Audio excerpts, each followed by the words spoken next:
All right, good evening. All right. The Manitowoc Public Library and the League of Women Voters welcome you to this evening's event. We will get started in a moment, but first there are some housekeeping items that need to be discussed. The bathrooms and the drinking fountains are down the hall, down the hall this way. So when you get out the door, turn right. There's drinking fountains and bathrooms there. At this time, I'd like everyone to turn off their phones or pagers or anything that beeps and makes noise. We also ask, and a lot of you have done this already, that you write your questions on a piece of paper, and that has been provided, and we will have time to pick them out and read them and get them out to Megan. All right. Please be aware that at this time, outbursts and interruptions during this evening's presentation will not be tolerated.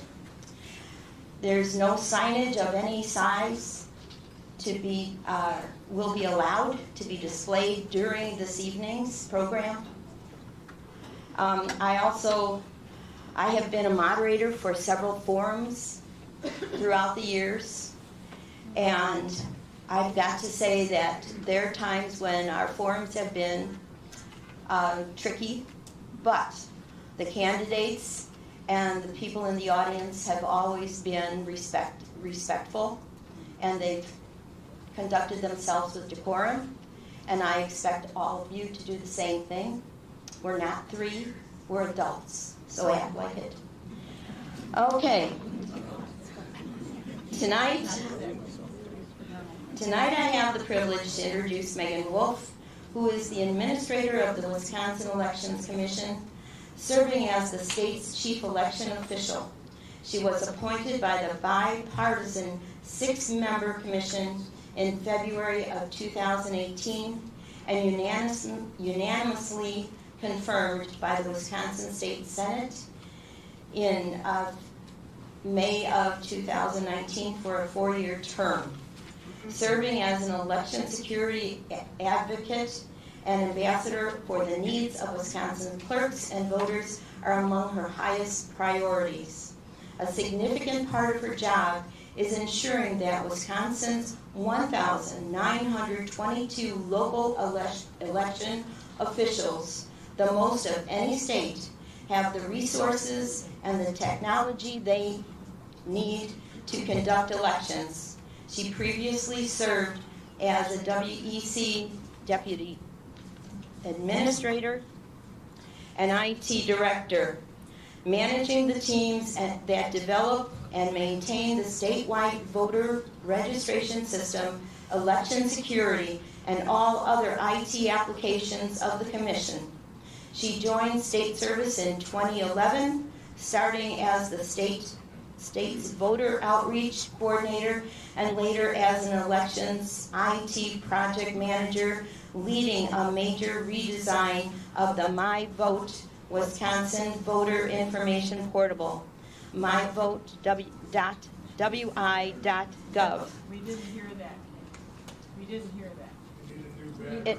Right, it goes on and off. All right, the last part was there's a portal called myvote.wi.gov. It is my honor at this time to introduce Megan Wolf.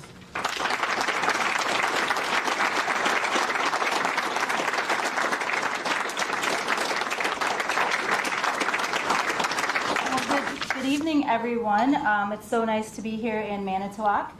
Really appreciate this opportunity. Thanks so much for so many folks coming out on this lovely Wednesday evening. So thank you so much. I haven't been to Manitowoc in a while, but I'm glad to be here. I have family that's here from Manitowoc. I actually have some of my family here tonight, so I'm really glad to have them join us here in the audience this evening. And I, as was said, I'm the administrator of the Wisconsin Elections Commission, and it's my great pleasure tonight to talk to you about the different levels of Wisconsin government and what everyone's role is in Wisconsin elections. And I also look forward to having an opportunity to answer questions that folks might have at the end of today. It really is important to me to have the chance to come and talk to people around the state and to be able to answer their questions directly. I know elections are something that are absolutely, sacred to people. And so being able to get answers to your questions is something I think you'll find I do not dismiss and I do not take lightly. I do want to have opportunities for folks to be able to have these engagements. So thanks to everybody that came here to learn tonight and to have a great discussion. All right, so let's kick it off by talking about where some of the general things about how elections work here in the state of Wisconsin. So tonight we're going to go through a couple of things. The first is our municipal election officials. Oh, and before I get started, we should ask, do I have any clerks here? Are there any municipal election officials here? Thank you so much for being here. Thank you. Our municipal election officials, as you're going to see, they're the stars of the show, right? They're the ones that run the majority of the election administration processes. So thank you so much for being here tonight, and thank you for your service to our state. Do we have any county clerks here? So we have the county clerk here tonight as well. Very glad that you could join us. And then do we have any poll workers here? That's amazing. So thank you all so much. That's really great and really encouraging to see, because I think there's no better way to really see how elections work than to get involved. You can get involved in elections if there are parts of elections that you have concerns about, if there are parts of elections that you want to know more about or see for yourself. There are so many opportunities. So I hope tonight we can talk about those opportunities too. Don't take my word for it. I encourage you to get involved in elections and to go see firsthand exactly how they work. So we're going to first talk about municipal election officials. Like I said, they are the star of the show. They are the ones that run elections for the most part here in Wisconsin. We're also going to talk about the role of our county election officials. And then we're going to talk about the State Elections Commission. And then finally, some of the federal officials that also have a role in elections as well. All right, so another thing I just wanted to draw your attention to, in case you're interested, is the calendar of election events. So you can go on our website. Our website is elections.wi.gov. And you can find our calendar of events. And this is everything from the notices that our clerks need to post to all of the various deadlines that are going to happen this year. And what you'll see when you look at that calendar is because Wisconsin has 4 elections this year. So we had February in some places, we have April, we have August, and we have November. There is almost not a single day in the entire calendar this year where there isn't some kind of election deadline. There are ballots out for an election pretty much every day in this calendar year. So it's a really, really busy year with a lot of work that's happening by your municipal and your county and your poll workers on the local level. So check that out if you're interested in some of the deadlines. So let's talk about municipal election officials. Oh, I meant to not put the number on there because I wanted to see if anybody knew it. But Wisconsin has the most local election officials of any state in the nation. So in most other, I think that's pretty awesome. Because that means that elections are truly run in your community. So in a lot of other states, they run elections at the county level. So the things you'll hear me talk about with our municipal clerks, in most other states, that's happening at the county level. Some states like Arizona, they only have 15 counties, right? So it's a much different system than ours, where we have 1,850 cities, towns, and villages that run elections in addition to our 72 counties. And so we have almost 2,000 local election officials. And so when we say that elections are a local process in Wisconsin, we absolutely mean it, because more so than any other state, elections are a local process here in Wisconsin. In every single town, you're going to have an election expert. You're going to have an election official in your township. Of the 1,850 municipalities, over 1,200 are towns. And as you know, towns are our smallest jurisdiction. So we're talking about towns that may only have 30, 100 people in those towns, but they're still going to have a clerk that has to do all the same things that you'll see in a larger jurisdiction, in a larger election community as well. Most election tasks are conducted by municipal clerks, and most of our township clerks, another fact about them is most of them are part-time. So in a lot of towns, they don't have a full-time clerk. They're only paying their clerk for maybe 5 hours a week to do all those responsibilities within their town. And so, I think there are certainly some challenges because some of our local election officials don't get a lot in terms of resources or time to be able to conduct their task, but they do have that really local tie with their committee or with their community. One other fun fact about Wisconsin municipalities is by Wisconsin state statute, Milwaukee is the only city that's qualified as first class in the statute, which means that it actually has its own election commission. So they don't have a clerk in Milwaukee. They have a bipartisan election commission that oversees elections in Milwaukee, and that's statutory. So let's jump in to what the municipal clerks do.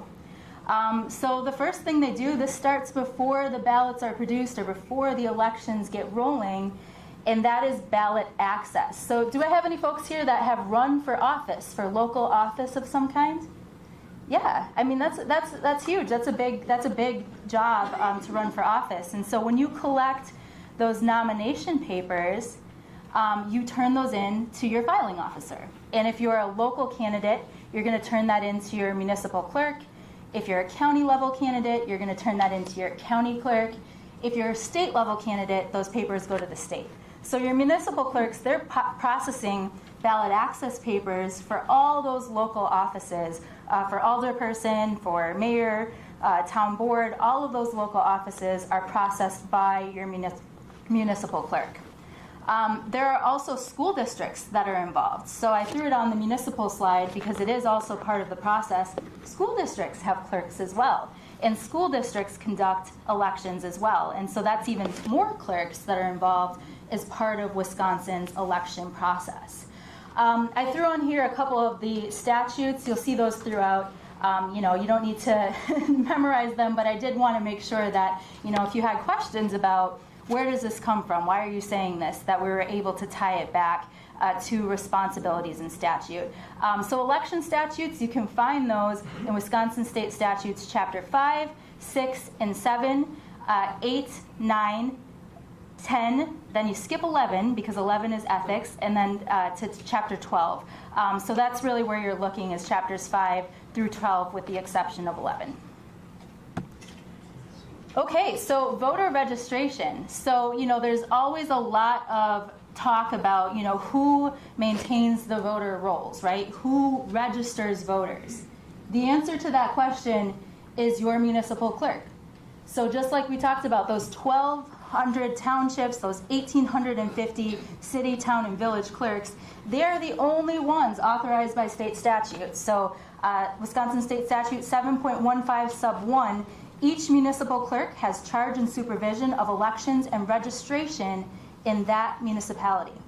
So that means that every clerk, they're the only ones that can register a voter. So your county can't register a voter. You can't walk into the DMV and register as a voter. You have to register with your municipal clerk. So if you live in a town outside of Manitowoc, you've got to register with your town clerk. You couldn't go to the city of Manitowoc or the county to register. You have to register with your municipal clerk. So again, registration and the maintenance of those registration records, that's all happening at the municipal level.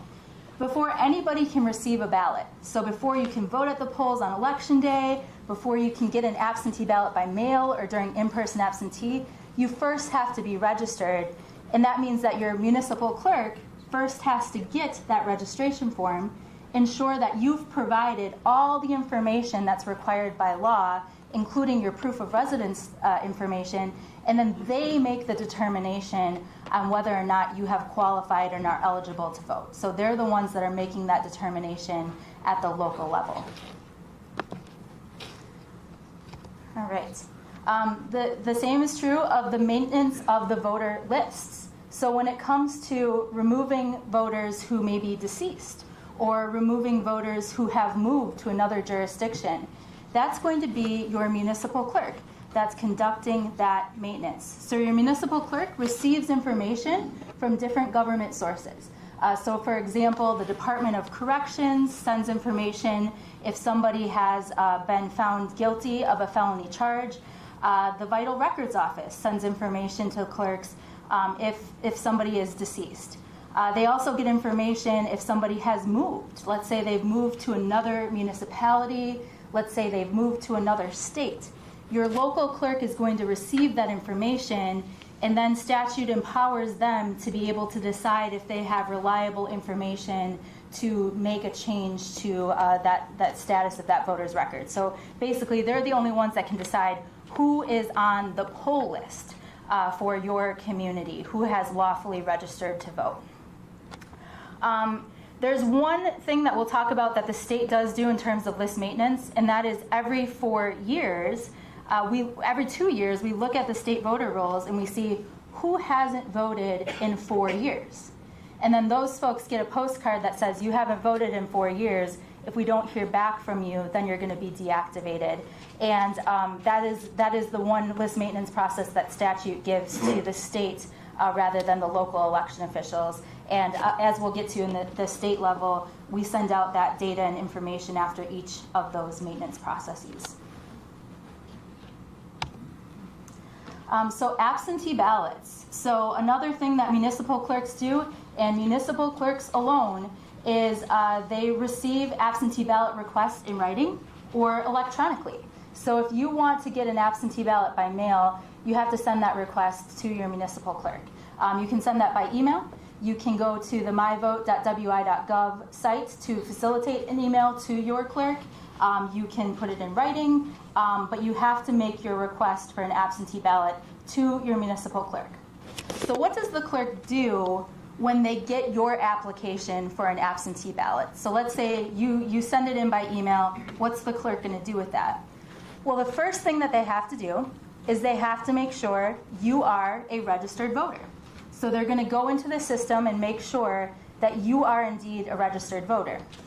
If you send in an absentee ballot request and you're not a registered voter, then they wouldn't be able to proceed any further, right? You've got to be found in the statewide database, and you have to be active in order for them to issue you an absentee ballot. So that's the first step. They also have to make sure that the voter has met the photo ID requirements. So that's something that the municipal clerk, again, is empowered to do, is that they have to make sure that, according to statutes, that you've met the requirements for photo ID. Only municipal clerks and their staff issue absentee ballots. And I think that's an important one to emphasize because, again, we have more municipal clerks than any other state in the country. And so those clerks really have a tie to their local communities. The state does not issue absentee ballots. The county does not issue absentee ballots. When somebody requests an absentee ballot, that request and that ballot is coming from your municipal clerk. When absentee ballots are received by your clerk, so they get the ballots back to them, what do they have to do then? Well, they again have to log into the system and they have to make sure that you're registered to vote and that you requested the ballot and that they lawfully sent the ballot. So let's say they got back a ballot and they went into the system and they looked up that voter and that voter wasn't there. That ballot would not be counted and that would be sent to the district attorney to investigate for fraud charges. So there are a lot of checks both on the outgoing side of issuing an absentee ballot, but also when they come back. When they come back, your clerk has to log that into the system. The clerk has 24 hours to put that information into the system. So when they issue an absentee ballot, when they receive back an absentee ballot, they enter that into the statewide database. And you can actually view that information if you go to myvote.wi.gov. So if you're curious if your ballot has been sent to you yet, if you're curious if it made it to your clerk in time, you can go to MyVote and you can see that information in real time. All the information on MyVote is information that your municipal clerk has entered. So the data that powers that site is data that your municipal clerk has entered into the system. Municipal clerks, they're also going to hold absentee ballots unopened until Election Day, at which time they're going to be sent to your polling place or your central count facility. Some places have what's called central count, where they're going to be counted as part of the public process. So whether you vote by absentee by mail or you vote in person absentee, your ballot is going to stay in that sealed certificate envelope until Election Day, at which time it's going to be sent down to your polling place or your central count facility, where it's going to be announced, your name and address, and then opened as part of the public process. So you can actually go on Election Day to not just your community, but let's say you have questions about another community. Let's say you trust your elections in your town, but you're skeptical of how they run elections over here. You could actually go to that community and you can observe and watch the absentee ballots being counted that day. There's also a process, as we'll talk about too, for challenging. So if somebody had reliable information, they'd have an opportunity to even offer that information to the election official as part of that process. Absentee ballots by mail. So again, I just wanted to put the statute here for you. One of the interesting things I wanted to point out about this is absentee ballots by mail. So if you've put in a request, let's say for a calendar year request, so let's say you want all your ballots mailed to you for this year. Let's say you knew you were going to be out of town in August, so you requested your ballot for August. Any request that the clerk has on file before a federal election, they have to send that ballot out no later than the 47th day before the election, if there's a federal contest on the ballot. So you're going to see ballots for the November election. Those have to go out the door in September. So that's when the deadlines are. There are also some federal deadlines that require, that reinforce this, especially for our military and overseas voters. There's a lot of monitoring that happens by the U.S. Department of Justice to ensure that all military and overseas voters get their ballots by that deadline. If we're looking at local contests, so let's say like your February ballots where it's mostly primaries for local offices, that election, those ballots aren't going to go out until the 21st day before the election for ballots that only have local contests on them. In-person absentee. So this is something that is happening right now as we gear up for the April election. So again, only municipal clerks conduct in-person absentee voting. It occurs 2 weeks before an election. So it can go through this weekend. The Monday before the election, there is no registration, there is no absentee voting that's happening. Hours and availability, those are going to be determined by every municipality. And this is, what Wisconsin state statutes say, is that each municipality gets to make that determination. And so that's why you see in some communities that have more resources, they might have, 2 weeks of long hours where that is available in multiple sites. And in other communities and townships, the clerk doesn't even have a town hall. And so they're conducting in-person absentee out of their home in a small township. And then they determine what the hours or maybe even by appointment might look like for those jurisdictions. So that is something that definitely varies across the state. During in-person absentee, so in-person absentee, the same thing happens as by mail, where your ballot is going to be stored in your sealed, signed certificate envelope until Election Day and sent to your polls. But the process for obtaining your ballot is a little more similar to on Election Day. So when you do in-person absentee, you're going to need to show your original photo ID to your election official before you receive that ballot as well. Poll work, we're still on the municipal clerk. I mean, I don't know about all you, but I'm in awe every time I do this. I think, oh my gosh, the things that they have to do, especially in these small towns. Can you imagine having 5 hours a week that you're paid by your jurisdiction and you have to accomplish all of that? But we're not done with those municipal clerk roles yet, so make sure on your way out you say thank you to a municipal clerk because they're pretty awesome. But municipal clerks, they also train poll workers. So they're the ones that train and recruit poll workers. They're going to work with their governing body to appoint their election officials. As you know, it looks like we've got a lot of poll workers in the room, so I think most of you already know this. But most poll workers right now are actually chosen from party lists. So both of the major parties have an opportunity to submit a list of their preferred poll workers. And your local clerk actually has to choose from those party lists first. And so the goal is to have a balance of election inspectors that are from both of the major parties. And in the last couple of years, we've really seen the political parties across the state submit lists almost everywhere. So I would say for a lot of clerks, they are seeing these poll worker lists. There's also, of course, room for folks that may be unaffiliated with a party, that they're able to choose those folks once they've gotten through the party lists as well. Each polling place has a chief inspector. So the chief inspector is somebody that is in charge of the polling place. Do we have any chief inspectors? Oh, that's great. Yeah. So as you all know, it does require a little bit more training. There's more that you have to do to be a chief inspector. And you're also the person that is in charge of your polling place. So if there are issues that arise at the polling place, the chief inspector is the one that's in charge of their polling place. And every polling place in Wisconsin is going to have one of those. There will be over 4,000 polling places in Wisconsin for a general election. So that's a lot of polling places. There can be upwards of 40,000 poll workers involved in running a November election as well. So it's a big job. Like I said, the chief inspector by statute does have some additional training that they have to take as well. Clerks, they're also going to prepare their polling place. They're going to enter their polling place information into the statewide database.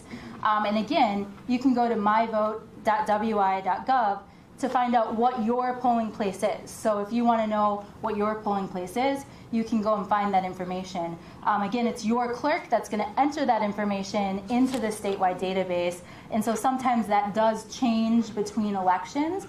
And so you're going to want to, check back and just make sure that things haven't changed since the last time you voted. Still on municipal clerks. So municipal clerks are also going to be responsible for voting equipment in their jurisdiction. So because of that decentralized system, in some states you might see they have one piece of tabulation equipment that the entire state uses. In Wisconsin, it's actually each of those 1,850 municipalities that gets to decide of the certified systems which ones that they're going to purchase. Now, some counties may work with their municipalities, permission to make a county-wide purchase, but ultimately is your municipal clerk who is making those decisions. So the municipal clerks choose and purchase a certified system. They're also required to conduct a public test of their voting systems no more than 10 days prior to the election. So there may be some going on still this week in some of your communities. So definitely look for those notices. These aren't attended enough. I think that clerks will tell you that there's not a lot of people. Sometimes there's nobody that shows up for these pre-tests. If you have questions about voting equipment, if you have concerns about voting equipment, this is such a good opportunity for you to go and talk with your municipal clerk to have an opportunity to really see how the equipment works and to get a better understanding of it. So you can look for those public notices in your communities to find out exactly when that test is going to be happening. Another thing that the clerks do in terms of maintaining that voting equipment or ensuring that it's ready to be used is before they can use it. So before the polls open, and for the poll workers here, I'm sure you've done this before the polls open, the first thing you have to do is run what's called a zero count report. And that shows that the voting equipment does not have any ballots that it has yet tabulated, and it makes sure that the system is cleared before they start their day, before they start the tabulation process. And so that's something that's required in Wisconsin state statutes as well. Okay, and now we're getting a little closer to the end of the municipal clerk's responsibilities, but now we're on post-election tasks. So after Election Day, that doesn't mean things are over. Something I want to say about Election Day, too, as we transition into this, is all ballots in Wisconsin have to be received by your municipal clerk by 8 p.m. to be counted on Election Day. So there's no such thing as a late arriving absentee in the state of Wisconsin. That's not true in all states. In some states, there is the ability for voters to return, to postmark their ballot by election day and for it to be returned afterwards.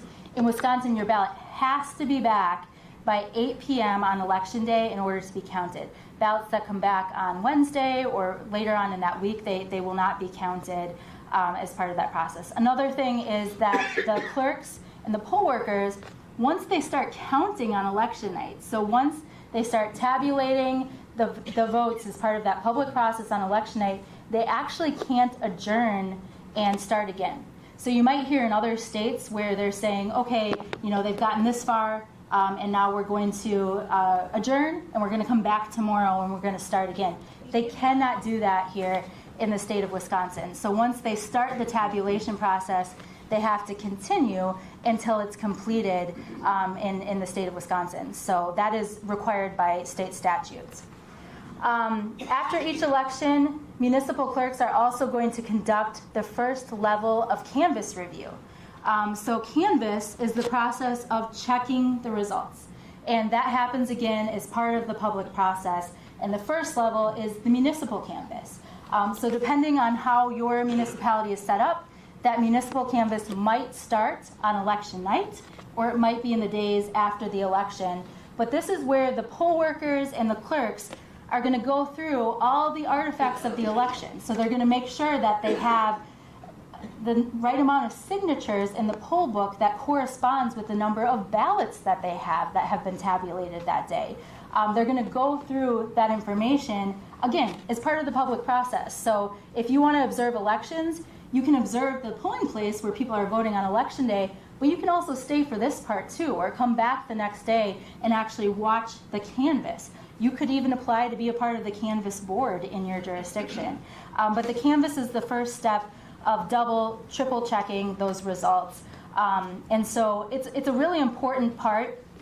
And it's something where I also like to, warn people that on election night, what you see on the ticker on the news, that is completely unofficial. So that is media sources that are calling in from different polling places. That is not the official results.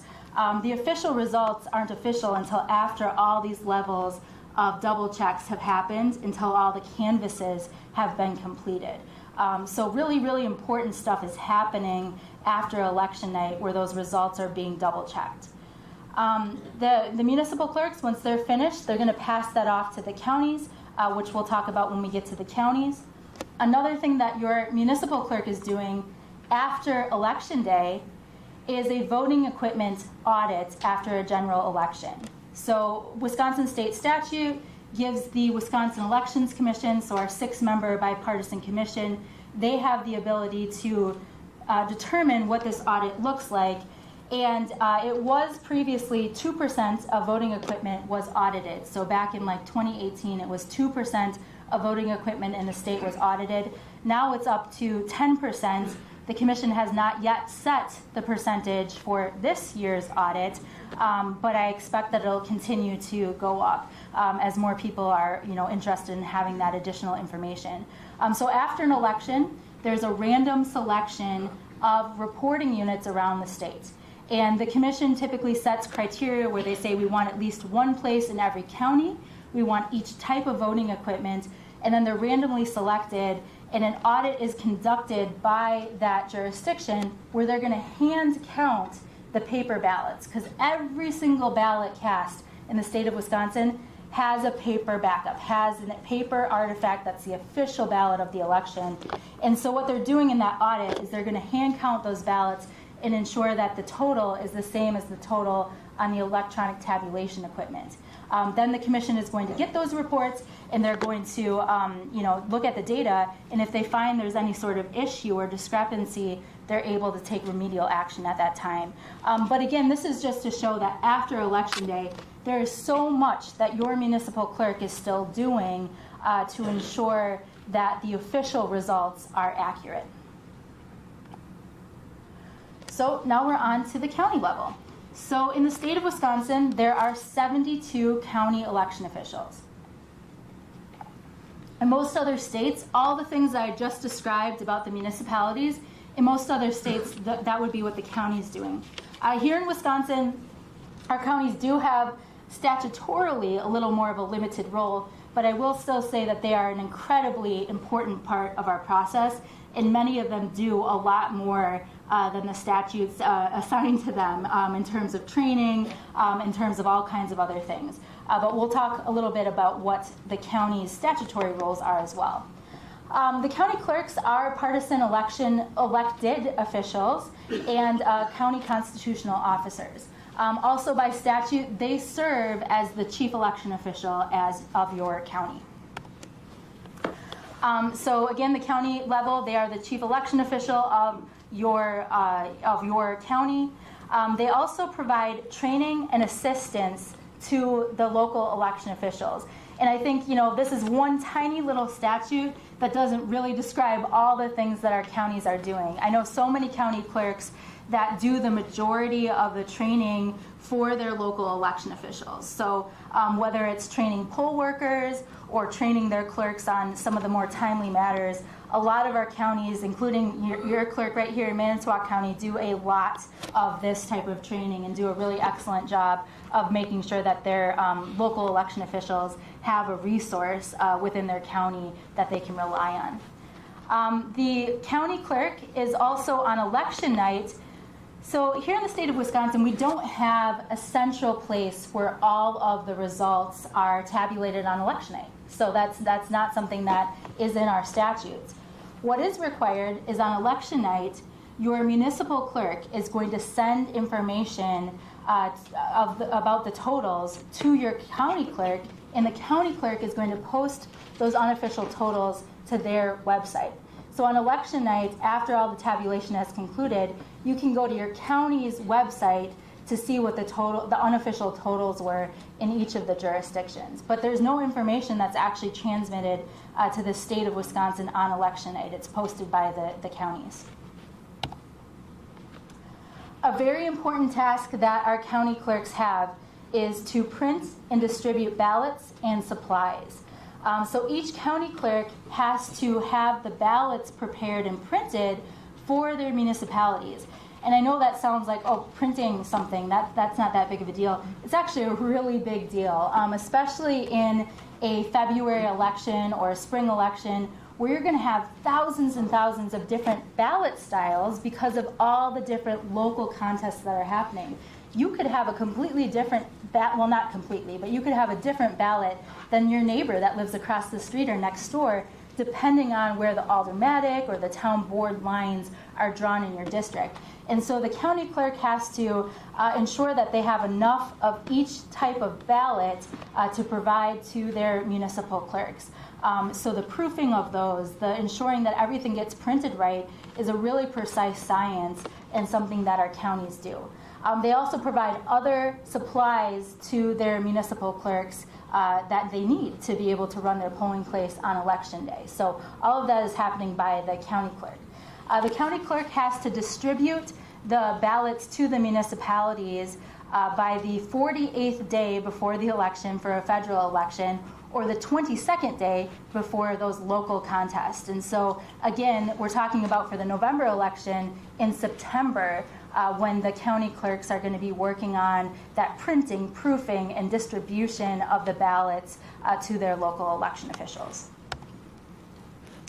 All right, so the state level. So we've talked about where registration happens, where list maintenance happens, where printing ballots, all of that happens, and all of that happens at the municipal and the county level. So what does the state level do? So unlike most other states, we have a bipartisan oversight commission. So we have the Wisconsin Elections Commission. I'm not a commissioner. So the election commissioners are selected by legislative leadership in both the majority and the minority of the legislature. So we have 3 Republican commissioners and we have 3 Democratic commissioners. We have an even split. And in order for them to be able to pass any type of, so for example, right now we're working on manuals for local election officials. And the commission has been meeting in public and going line by line by line by line through these manuals. And they have to get 4 out of 6 commissioners to vote on each of the changes. Whoop. There we go.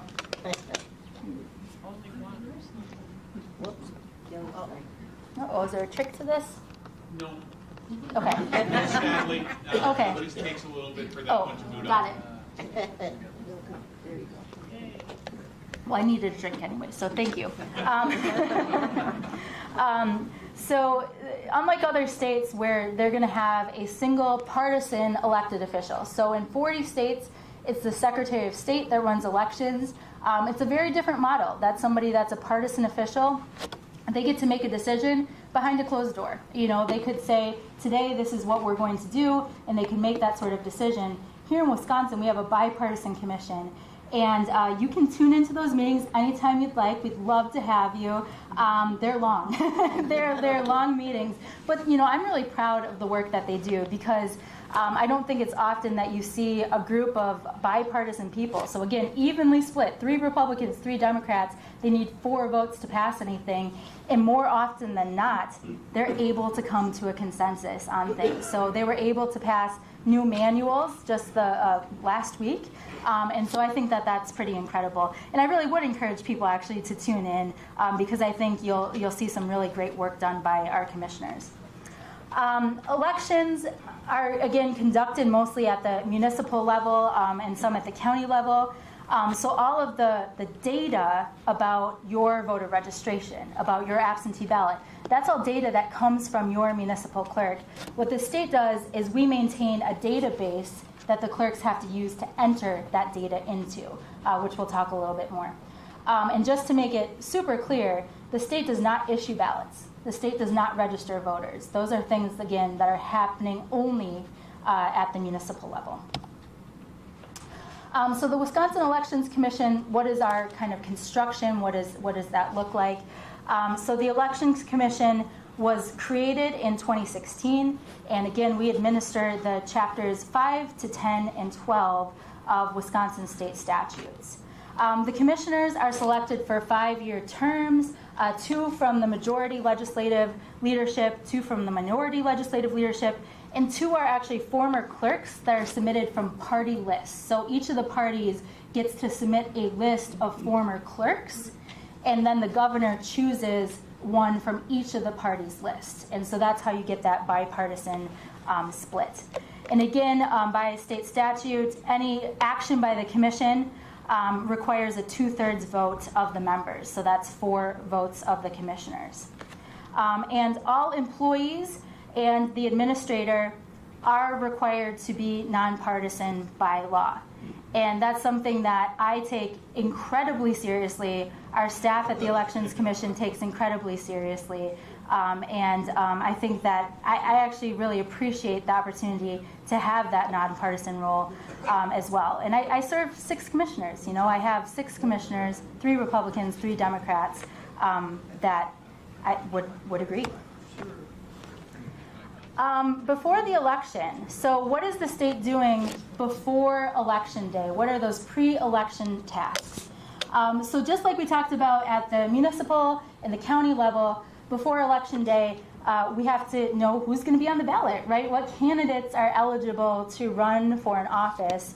And at the state, we process a lot of nomination papers. So every single legislative contest, so your state senate, your state assembly, judicial offices, all of those things, federal offices, all of those are nomination papers that come to us at the state level.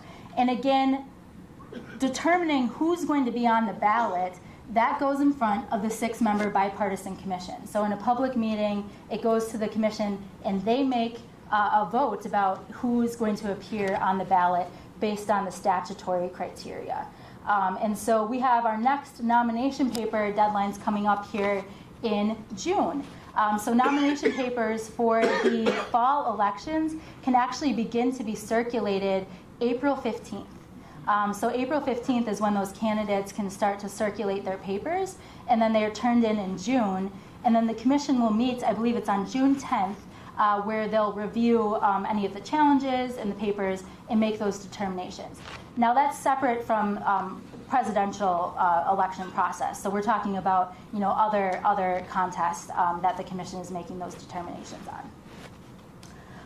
In addition to making those ballot access determinations, The commission also proofs ballot templates. So when the counties are getting their ballots ready to send out, they will send us their templates and we'll look those over to see if we notice any issues. The commission also approves templates that the clerks can use for their ballots as well. So some more duties of the Wisconsin Elections Commission. One of the things that the commission does is administrative complaints. So let's say that somebody has credible proof of voter fraud or some type of other allegation where there's wrongdoing in elections. So you can look at Chapter 12 of Wisconsin state statutes, and that lays out the different election crimes. And so if somebody had information that somebody had committed an election crime, they can file a Chapter 5.05 administrative complaint with our office. Those are confidential. The statute is very serious about that. We're not allowed to talk about any of those complaints, and the commission will then decide those in closed session. With any of the complaints that the commission is empowered to view, if you don't agree with the determination of the commission, the statute allows you as the next step to go to court. So when it comes to election-related matters, the first step is to come to the commission. If you don't agree with the commission's decision, then you're able to take that grievance to the circuit court. Chapter 506 complaint, these are against an election official. So if, let's say, in your local community, they were doing absentee voting outside of the lawful process or something like that, or your ballots didn't go out on time, then you'd be able to file a Chapter 5.06 complaint, which the commission would discuss in open session, and then ultimately the goal there is to enforce compliance with your local election official. Another thing that the commission does is advisory opinions. And I have links here too. You can actually go see the decisions. So if you'd like to see the types of administrative complaints that have been filed with the commission, you can go and see the complaints that people have filed as well as the decision letters. And you can also see the advisory opinions. So if people have a question or a clarification they're seeking about election processes, they can request an advisory opinion with the commission as well. The statewide database. So the database where the clerks are going to enter in when a voter is registered, when an absentee ballot is sent. They use the state's statewide voter registration database. And this is what the clerks use to do things like produce their poll lists and all of the other tasks that they're required to do under Wisconsin state statute. A couple of things about the statewide database. So again, the data that goes into it, that's your municipal clerk. So the state does not input data into the statewide database. That's coming from your municipal clerk. And if you want to view your information, you can go to the public-facing portal, which is myvote.wi.gov. And that's where you'll see your voter registration record as your clerk has entered it. That's where you'll see your absentee information if you requested a ballot. That's where you can see your participation history. It's where you can see all the information that's associated with your voter record is myvote.wi.gov. Another system that the commission maintains is Badger Voters. So badgervoters.wi.gov, that's where you can go and get data. So let's say you're curious about how many absentee ballots have been issued in this election, and are those voters registered to vote? You can go to badgervoters.wi.gov and you can create a custom data request. Now, Wisconsin state statute does ascribe a fee to obtaining some of that data, but if you're looking for a smaller data set of any kind, last night I was in West Bend and some folks were talking about different data that they were very interested in. I would say call our office and we'd be more than happy to help you figure out, what data fields are you looking for and to create a report. When we produce hundreds and hundreds of reports for people on a regular basis of all sorts of data. So if there's data that you're interested in, badgervoters.wi.gov is where you'd go to get any reports about any of the lists in the statewide database. Training clerks is another responsibility of the Wisconsin Elections Commission. So not poll workers, but the clerks. The clerks do need to get a set amount of training through the Elections Commission for each term. We actually have a new learning platform that the clerks can use where they can track their training and access all sorts of different training about elections. As I also mentioned, we are required by state statute to maintain election manuals. So the commission has a number of different manuals. We have the election administration manual. This goes through everything related to election administration. So if we're talking about nomination papers, election day, post-election processes, it covers everything. We also have an election day manual. So specifically for election day, for those poll workers, you've probably seen that on the desk at the polling place is the election day manual. The commission has actually been going through those manuals, and we have others. We have a recount manual, a canvassing manual, a caucus manual. There's all sorts of manuals. They've been going through each one, and I'm not kidding when I say they go line by line through those manuals. I think we had a 6-hour meeting just going through one of the manuals the other day, and we didn't even get through the whole thing. But we now have all the new manuals approved, and they're posted. So they're not just for election officials. If you'd like to see what information the commission is providing to clerks, you can go see that anytime you'd like. So if you go to elections.wi.gov, I think the best way to navigate the site is the search bar. So there's a search bar in the upper right-hand corner. Type in manuals, and you'll see all the different manuals that are available. We also have clerk communications. So if you want to see what did the commission tell clerks about that recent court decision, what are they advising the clerks on, you can actually go and look at clerk communications, and you can see every memorandum that the commission has issued to local election officials right there. So I encourage the public to do that. You know, nothing about any of that information is secret, and we hope that people will go and take a look at it. The commission also approves election forms. So one of the things that we've done this year, I didn't include a picture, is a new certificate envelope. So it's actually at these links. You can see our new certificate envelope for an absentee ballot.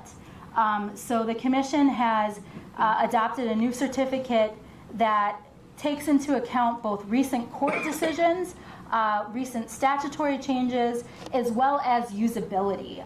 So we wanted to make sure that voters who get an absentee ballot fill it out completely, because if they make a mistake, then their ballot can't be counted. And so the new design is intended to make the process easier for voters and their witnesses to make sure that they're filling it out completely. It's also designed with the USPS in mind, and making sure that the Postal Service is able to process those as effectively as possible and get them to the right place in time for the voter to participate. But the commission does this with all sorts of other forms. So another fun corner of the website you can explore is the WEC forms and all the different forms that the commission prescribes as well. Testing and certification of voting equipment. Let me take a drink here. So testing and certification of voting equipment. This is something that does happen at the state level. And it's also something that happens at the federal level, which we'll talk about next. So before a clerk can purchase voting equipment, it first has to be certified at the federal level and at the state level. So as we have right here, Wisconsin State Statute 5.91, no ballot, voting device, or automatic tabulating equipment can be used until it's certified. And so the commission will meet in a public session and review applications from voting equipment vendors. They will also sometimes prescribe additional testing to do. They will review federal reports on certification, and then they'll determine whether or not that system should be made available for use in the state of Wisconsin if it meets the statutory requirements. Sometimes they find that it does. Sometimes they find that it needs modifications to meet the standards of Wisconsin state law. But you can not only watch those meetings, there's actually a public demonstration of any piece of equipment that is going to go before the commission to be certified. There's actually a required public demonstration where you can come and interact with the equipment, and you can even offer your comments to the commission on that new system if you'd like. Another really important one is all voting equipment in Wisconsin must meet all of the statutory requirements, which includes a paper trail for all ballots cast. So every single ballot cast in the state of Wisconsin has to have a paper trail. If it doesn't have a paper trail, it can't be used. And in some states, they're just now getting to equipment that has a paper trail, but in Wisconsin that has been the case where a paper trail has always been required. All right, last but not least, and certainly they have a much more limited role in elections, but just talking a little bit about some of the federal agencies and their involvement. So the Department of Homeland Security, we're mostly working with them when it comes to cybersecurity related to things like email and other systems like that. When we're talking about tabulation equipment, that's not what we're talking about here. We're talking about making sure that election officials have the information they need to keep their basic systems, just like you would for a company or for your agency. You need information on cybersecurity to ensure that you're able to keep pace. And that's mostly what we work with Homeland Security and their Cybersecurity and Infrastructure Security Agency on. The FBI, I put them on here just because they are involved in some election-related crimes. So they do have some ability to investigate election-related crimes. And this is sort of a list of some of the things that they're tasked with being able to investigate. The US DOJ, very similar to the FBI, they're going to be, through their Civil Rights Division, enforcing federal civil statutes. So when it comes to things like the National Voter Registration Act, which, interesting fact, Wisconsin is actually exempt from, or when it comes to the UOCAVA law, which is for military and overseas, voters with disabilities, those are all things that the US DOJ is going to be having oversight in to make sure that places are complying.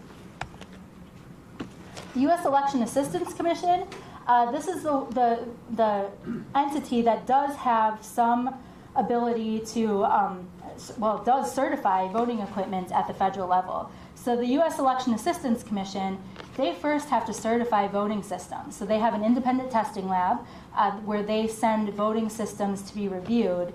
Their commission, so they have a 4-member commission, they meet to review those technical specifications and decide whether or not at a federal level a voting system should be made available to states to use.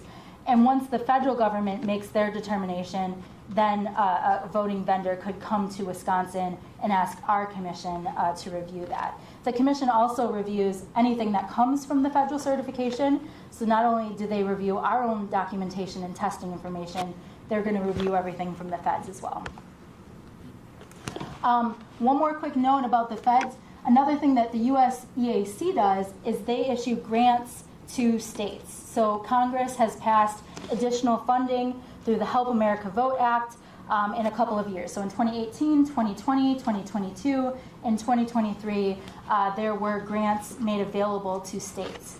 The state of Wisconsin has made most of those grant funds available to our local election officials. So again, the commission has to meet and they have to decide, how do we want to spend these federal dollars?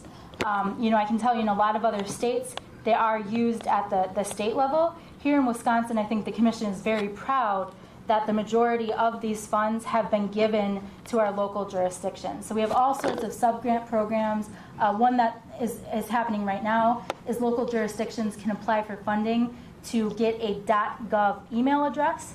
They can also apply for funding to get new absentee certificate envelopes, so to offset that cost. So the federal funds are typically used by our commission to provide grants to our local election officials. As you'll see up there, though, we did not get any new funding this year, so there are no new grant opportunities. In the last 2 years, or the last 2 times, we've received about $1.2 million, which, frankly, can be quite difficult to distribute to 1,820 municipalities in a way that's going to be useful to them. Some of our grants are as little as $1,000, but for a small town, $1,000 can make a difference. And so we still think it's a really useful thing to do to get those funds to them so that they're able to do things like buy a new computer, attend training. They might not get a lot of money through these grants, but I think the things that they do get are very, very important. So that is what I have. Thank you all so much for listening. I know it's not the most thrilling topic.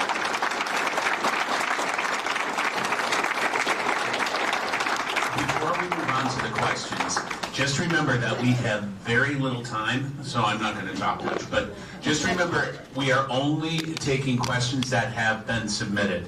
So please don't yell out questions because they will not be answered. Just submitted questions, just look, the questions had to have been submitted beforehand. They are not being screened. Kathy, are you screening the questions? We're going to get through as many as we can. We just have we have 27 minutes to get to them. So I'm going to be quiet and I'm going to turn it over to Kathy and we'll get to as many questions as we can. Thank you. All right. And I'm not screening them. There are several questions that were similar. So they went on the same pile. Where were we supposed to turn these things in? We got questions right here. Well, fine. We have some people here that will collect them. All right. The first question I have is, what ID does a person who is incarcerated but not judged yet? How do they get allowed to register while in the county jail waiting for a trial? Yeah, thank you for that question. So I think we're talking about incarcerated voters that haven't been found guilty of a felony. So if you're found guilty of a felony in Wisconsin, you cannot vote. We get information from Department of Corrections on a regular basis, and those voters are removed from the list by your municipal clerk. There's even an audit done after the election to ensure that felons have not voted. That being said, there are people that may be in a county jail serving a misdemeanor that aren't part of a felony sentence. In those cases, I think the best course of action is for folks to work with their municipal clerk. I know there's municipal clerks in jurisdictions that have, jail populations that have been working with those jails to figure out, how folks that are incarcerated on misdemeanors would be able to participate. It's going to vary by voter. If somebody's incarcerated, the same rules apply in terms of the photo ID requirements. So they're going to have to show a Wisconsin state ID card, a Wisconsin driver license, a U.S. passport, a veteran's ID, military ID. There's a number of things that they can use, but there's no special ID requirement for those incarcerated individuals. So it really is going to be something where the officials at that jail are going to need to work with their municipal clerk to ensure that they have all the information that they need. Okay.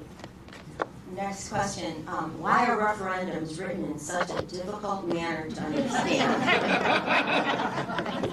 This has been a really popular question the last couple of months. A lot of people have been asking our office. And, we don't have, at the Elections Commission, we don't write the referenda, and we don't even write the explanation statements. So where do referenda questions come from? They come from the legislature. So the legislature passes a resolution with that wording. So the wording that you see on your ballot, that's what was passed by the Wisconsin legislature to appear on the ballot. There are also explanatory statements. So what's called a Type C notice, which is going to be posted in your municipality, in your county, and you can also find it on our website. The Type C notice has explanatory statements. Those come from the Wisconsin Attorney General. So the statutes give the Attorney General the ability to write up an explanation of what do these referenda questions mean. I don't know that a lot of people feel like those are particularly clear either, but there's no additional information that the Wisconsin Elections Commission or your local clerk can offer in terms of what does this mean. So people call us all the time and say, if I vote no, does it mean that this is going to happen or that's going to happen? If I vote yes, does it mean this is going to happen? And all we can do is say you have to view the explanatory statements. The same is true of your local clerk and your poll workers. And so I know a lot of people get frustrated with their poll workers because they want to ask for assistance in understanding a referenda. Please be understanding with them. They can't assist you. They're not able to provide that information because that could certainly be viewed as partisan or swaying somebody's vote. second part of this question was, should those representatives who write and pass laws affecting the election process actually work as an election official before they pass these laws? Well, thanks again for the question. I won't weigh in on whether or not that should happen. I think that would be the purview of our elected lawmakers. What I will say is that I think everybody should be a poll worker. I think anybody that's able to serve an election should do it. Last night, like I mentioned, I was in West Bend, and I'm sure we'll probably hear some stories here tonight too from poll workers, people that said, I was concerned. I was concerned about how elections were run. I was really worried about this process, and I became a poll worker. And that's not to say they became a poll worker and magically, all their concerns disappeared. Of course not. But now they feel like they understand the process, and they also know where to go if they have a concern, or if they see something they don't agree with. They felt like they had an avenue to be able to address that. So I would encourage everyone to be a poll worker. I think it's a really great opportunity. What an amazing way to serve your community, right? I think our local election clerks, they're serving those small townships. That's the true definition of public service, is stepping up to do a job like a poll worker, like a clerk, that nobody else wants to do, and serving your community. So I thank you all that are poll workers, and I would encourage elected officials and everyone here to look into how you could become a poll worker yourself, or be involved in the canvass process, or even be an election observer. You can observe elections in any polling place. Okay. All right. Well, yeah, answered that question. Steve. All right. Steve. Okay. Next question is, would you explain how you prevent non-citizens from voting? Yeah, and I know this is a question that's really important to people. We heard this a lot last night as well. So right now, and again, this is in the Wisconsin state statutes. The statutes say that when you register to vote, so everybody has to register to vote, and when you register to vote, you have a number of questions you have to answer. One is, are you a U.S. citizen? And that's where someone has to certify under penalty of law that they are indeed a citizen. There aren't additional databases or checks beyond that. Now, that being said, if somebody had, information that somebody had participated that shouldn't have, that is, obviously voter fraud, and that's something that you should bring to the attention of your local election official. There's even a challenge process available if people have reliable information for something like that. But to add an additional qualification, so a lot of what we heard last night is, well, why doesn't the poll worker look at the photo ID for citizenship information? And the answer to that is Wisconsin state statute. So the statute right now says a poll worker, so when you go to the polls, kind of the shorthand is state, show, sign. So you state your name and address out loud, you show your photo ID, and you sign the poll book. When you show your photo ID, our state law says, what should the poll worker be looking at on that photo ID? And the law gives 3 very strict criteria. It says you're looking at the name to see if the name conforms to the name on the poll book. So let's say your name is Robert on your driver license, but Bob on the poll book, that conforms, but the name has to conform. Then you're looking at the photo. Does the photo reasonably resemble the elector? And that's what the statute says. I didn't make that. That it says it has to reasonably resemble the elector. And then the third thing is it has to be the right type of ID within the right expiration deadlines.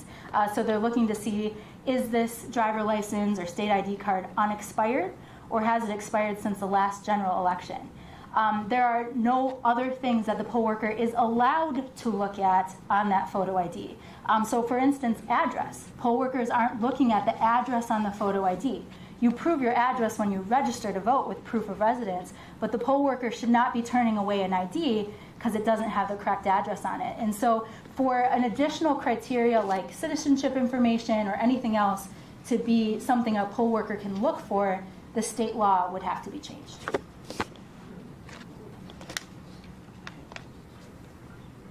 Next question. How does the election committee assure that college students away from home and voting on campus don't come home and vote at home?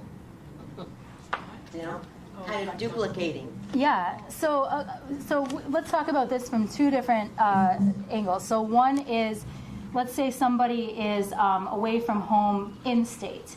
If somebody re-registers to vote in state, so let's say they moved from Manitowoc to Madison to go to college, your municipal clerk is going to get alerts every single night. The statewide database is looking for duplicates in the system. So let's say I moved and I had been registered somewhere and now I'm registered somewhere else.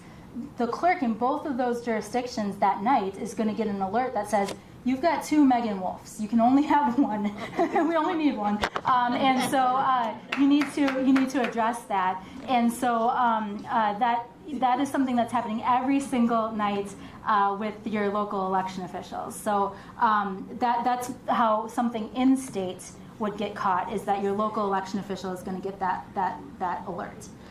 When it comes to out of state, that's actually where the Electronic Registration Information Center comes in. Members of that consortium are able to compare voter lists to see if somebody else is registered to vote in another state, has participated to vote in another state, and without that process, we would not have access to out-of-state records. So without that, we wouldn't be able to see if somebody registered to vote in Illinois and was still registered to vote in Wisconsin. We wouldn't be able to see if somebody else was registered to vote in Wisconsin and Minnesota. And so that is what allows us to see those. And there are actually, there are some instances of voter fraud after every election, and those are actually reported. So municipal clerks are required to report those to their district attorney, and then they're required to report those to us. And after every election, there's an election fraud report that's put out on our website and sent to our legislature. So that's another fun thing you can find on the Wisconsin Elections Commission website, is those reports that are submitted to the legislature after each election of those instances of fraud. But again, there's a couple of different ways where duplicate registrations are caught in state, and then we do have the ability with other members of the Electronic Registration Information Center to see if somebody's registered in another state as well. All right, next question. How does this system relate to the Indian tribes? Thank you for that question. So I think what we're talking about is maybe non-traditional addresses. So I know we've had some conversations with tribal nations about how addresses on tribal land sometimes don't follow the typical post office convention. So instead of having 123 Main Street, their addresses might look quite different. And so there have been conversations with some of the tribal leadership about working with USPS, with the Postal Service, to ensure that those non-traditional addresses can be validated so that those voters are still able to offer, proof of residence and everything else that will be recognized by systems because it's in the USPS system. So there's no separate requirements, other than, I guess, silly me, you can use a tribal ID as a photo ID. So Wisconsin state statute does allow someone to use a tribal ID issued by one of the federally recognized tribes residing in Wisconsin as a photo ID for voting purposes as well. Right. Okay, overseas service people don't have to show an ID when requesting to vote. What other ways do the register have to prove the person is an eligible voter? Yeah, that's a really good question. So again, this goes back to Wisconsin state statute. Wisconsin is actually kind of unusual in this respect. Our statutes say that for military and overseas voters, they don't have to register and show additional documentation. So for some of those requirements, there are actually federal laws that reinforce that. So you can't add additional requirements for military and overseas voters to the process that would violate federal law, but some of it is our state statute as well. That being said, when a military overseas voter makes their request to vote, it's going to your municipal clerk. And so your municipal clerk is going to be that line of defense to say, okay, what do I have here? Have they given me everything they need to request their ballot? Do I have the information that they need to provide? And if they find something that's unusual, they're going to reach out to that voter. They're going to do some more additional investigating. And the same is true on the back end. When that ballot comes back, they're going to go through all those same checks. But it really is something that your municipal clerk is the one that's going to be reviewing those applications, ensuring that they have the information they need to lawfully issue it. And if something looks unusual, something looks off, they don't feel comfortable with the request, then they're going to be following up on those as well. We also have the ability, at the state level to look at requests that come in, and if we see something unusual as well, we'll work with the municipal clerk to look further into it. And, in those instances where someone does choose to break the law, we're going to have a whole lot of information about them so that we can give that information to the appropriate, prosecuting office as well. Okay. Tim, how are you doing with questions? I Okay. have none so far. All right. I just want to be sure you haven't flagged me. Sure. Okay. All right. Is the Wisconsin Commission discussing ranked choice voting as a future option? Yeah, also an interesting question. So the commission does not take, well, I certainly don't, but the commission doesn't make policies or laws like that. So the commission gives guidance to clerks, when there needs to be additional information on processes or an administrative rule about an election process, but they can't implement something new like ranked choice voting. That would actually have to go through the legislature to change the Wisconsin state statutes to be able to allow for something like that. And I will say that, there have been a number of bills, I've watched a number of legislative hearings where they've discussed that topic, and obviously there's, opinions on both sides of that argument. The commission has not taken a stance on that in particular. So, my job is to implement their directives, and so if something were to change, not just with this, but with any Wisconsin law, then it would go to the commission. The commission would then decide how that law gets implemented, and then it would be my job to implement their directive.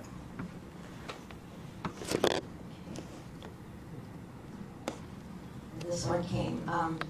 Is the postage paid to the USPS or paid only as they get scanned at the post office, or is the postage prepaid? So for municipal clerks, it kind of depends. So if you are required to provide postage for your voters, but if you have a meter number, is my understanding, then it's only going to be actually charged to your postage number if somebody actually uses that postage. But I think it just kind of depends how you do your mail in your municipality.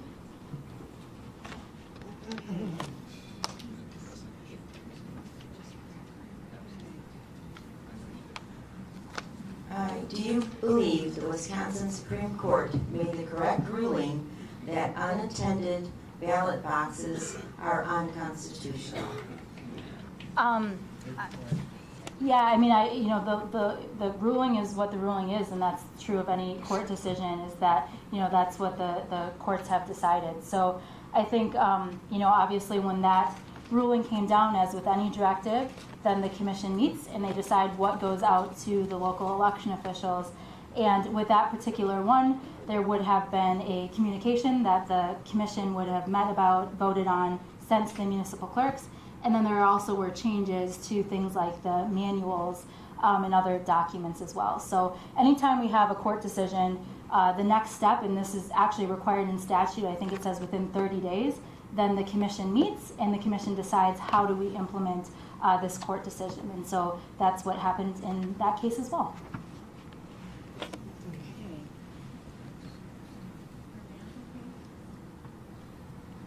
All right, this is a question that has been on several of these questions. Do you agree with the Racine County Circuit Court judge that Mark Zuckerberg's mobile absentee voting ban is illegal, or with the Democrats who are appealing this decision to the Wisconsin Supreme Court? Yeah, so, I mean, that's not, again, I don't take any position on court rulings. The commission would meet. Kathy, can you turn off your microphone, please? Whenever there are, complaints filed with our office, the commission meets, and again, through that bipartisan process, they're going to decide, what they do. Again, as with any of these court decisions, once there is a final court ruling, then the commission will meet and they'll decide if there needs to be any changes to any of the guidance documents that have been provided to our local election officials. So I guess stay tuned. As soon as we have a final decision, the commission will meet and I'm sure they will update any of their guidance. All right. Could you please clarify that felons can vote off papers? If off papers? Yeah, so if somebody has been convicted of a felony, then they're not able to vote as long as they're on paper. And that means as long as they're serving probation, parole, any term of their felony sentence. Once they have been completely cleared of all aspects of their felony charge, then their rights are restored.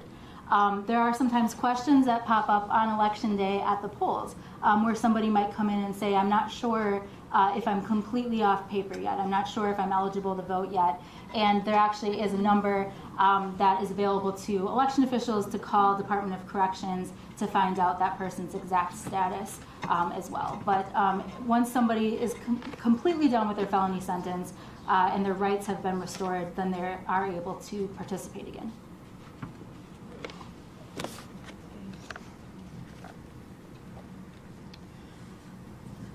Will there be drop boxes in Milwaukee or anywhere else in the state this year? So as of right now, the court ruling is that there aren't unattended drop boxes allowed in jurisdictions.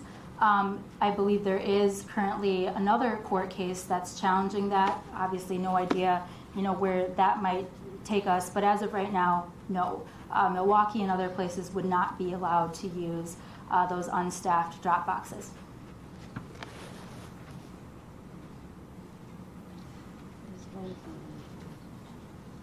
Something about racing. Your turn. No. There was something about, events. Kathy, just ask whatever question is on the paper in front of you. All right.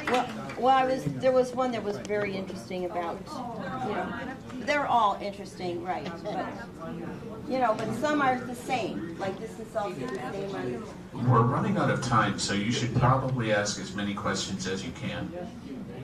Okay. Okay.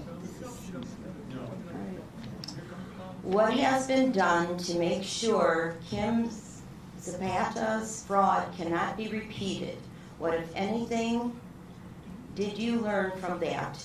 And now that more people vote early than ever before, why does it take longer to tally the votes?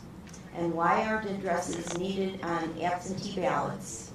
And if election results can be trusted, why are you here? That's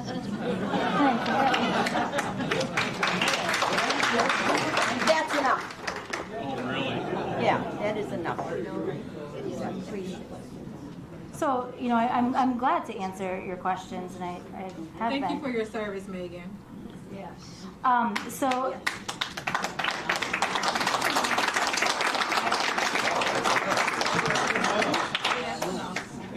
So in terms of an ongoing case, I mean, again, I'm not going to comment on court actions, but I think that what can be learned from it? That's a great question. There's always something that can be learned from these things.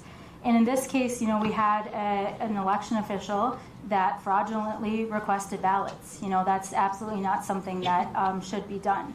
Now, those were caught in multiple points in the system, and obviously this person has now been convicted of the charges that were brought against them. And so I think we're able to learn a lot about how was that fraud detected, because there were different ways that our local election officials, municipal clerks, were able to detect that, ensure that those ballots were never counted. And so we're able to continue to expand upon that training, those types of monitorings of our systems, to ensure that if somebody else did try to commit voter fraud and fraudulently request a ballot, that could be detected and that could be brought to a successful prosecution. And so I think there is a lot to be learned from this in terms of, how did that happen and how do we ensure that we're able to catch those types of instances in the future. Now that more people vote early than ever before, why does it take longer to tally votes? I think that's exactly why. There's more absentee ballots than there have ever been, and so it takes longer to count more ballots. Why aren't addresses needed on absentee ballots? So addresses are needed on absentee ballots, and there are a couple of recent court decisions that dealt with this as well. So there's actually two court decisions that sort of overlap on this. So one says that your local election official, if there's missing information from the absentee witness section, so anytime there's a missing signature from a voter or from a witness, that has to be corrected by the voter and the witness. That's not something an election official has ever been able to fix. What the court cases deal with is the witness's address. So if you're witnessing somebody's absentee ballot, you have to provide your address. And the previous practice of the local election officials and poll workers was if you were able to discern an aspect of that address. So let's say you got back 2 ballots, husband and wife from the same household, and you can see on one that 123 Main Street is in Manitowoc, Wisconsin, but they forgot on one of them to put Manitowoc, Wisconsin.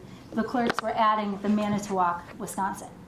The court said that can't happen anymore. Clerks can't put the missing address information in the witness address. Then there was a different court challenge recently that said missing aspects of a witness address is basically not reason to reject an absentee ballot.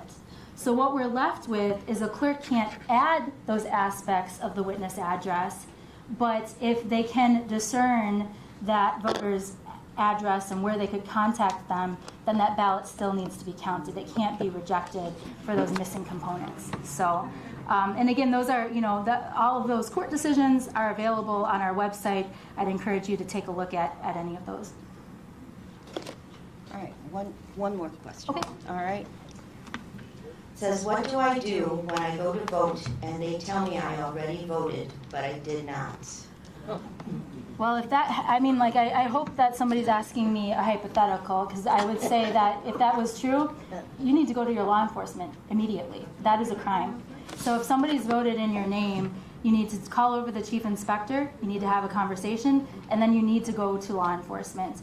If somebody else has cast a vote in your name, then you need to get to the bottom of that. I would say if that happened to somebody for real, I hope that you didn't wait till now to ask the question. I hope that it's something that you immediately brought to the attention of your chief inspector, of your clerk, and of your local law enforcement. All right. And that, It concludes. unfortunately, is all we have time, so. Thank So you. that concludes our evening. Thank you very much. Everyone who came this evening, thank you, Administrator Wolf, for the presentation. Sorry that we didn't get to more questions. That brings our event to a conclusion. Drive safe on the way home, everyone. Have a great night. Megan, I didn't realize you were still in office because I thought your term ended in June.